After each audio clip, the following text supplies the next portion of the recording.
আমি দেখুন তরকা করব। তরকার জন্য এখানে তরকার মানে ডালটা সেদ্ধ করে নিয়েছি প্রেসার কুকারে, 3-4টে সিটিতে সেদ্ধ করে নিয়েছি। কেটে নিয়েছি একটু আদা, রসুন আর পেঁয়াজ আর কাঁচা লঙ্কা চিড়ে নিয়েছি।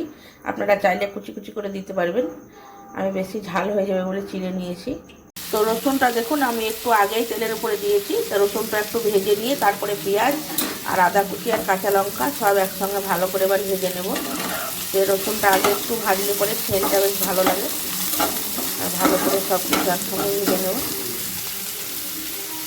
আমার দেখুন পেঁয়াজগুলো ভাজা হয়ে যাওয়ার পরে আমি দিয়ে দিয়েছি এখানে নুন, হলুদ, সামান্য একটু জিরে গুঁড়ো আর একটু ধনে গুঁড়ো, একটু গরম মশলা, আবার তড়কা মশলা একটু দেবো।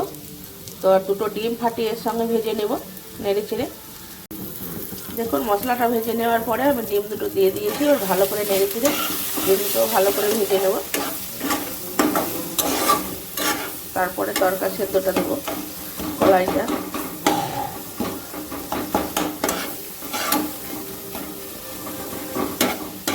দেখুন ডিমটা ভাজা হওয়ার পর আমি একটু তড়কা মশলা দিয়ে দিয়েছি, এবার ভালো করে নেড়ে চেড়ে এটা তরকার আমরা ডাল সিদ্ধটা দিয়ে দেবো।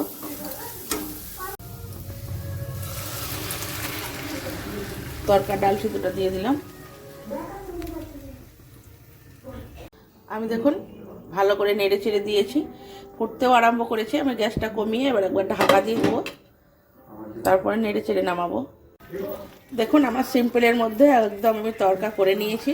তো এই তরকা খেলে আপনি এক বাটি খেলেও কোনো শরীরের ক্ষতি নাই, কেননা এটা কোনো তেল দিয়ে আলাদা করে এক্সট্রা লাল লঙ্কা টঙ্কা দিয়ে একদম ওপরে তেল ভাসিয়ে আমি কোনো তরকা টরকা কিছু করব না। তো দেখুন খুব সুন্দর একদম, এটা খাওয়া শরীরের পক্ষে একদম ভালো। রিচ করিনি কিচ্ছু না, সিম্পলের মধ্যে আমি তৈরি করলাম।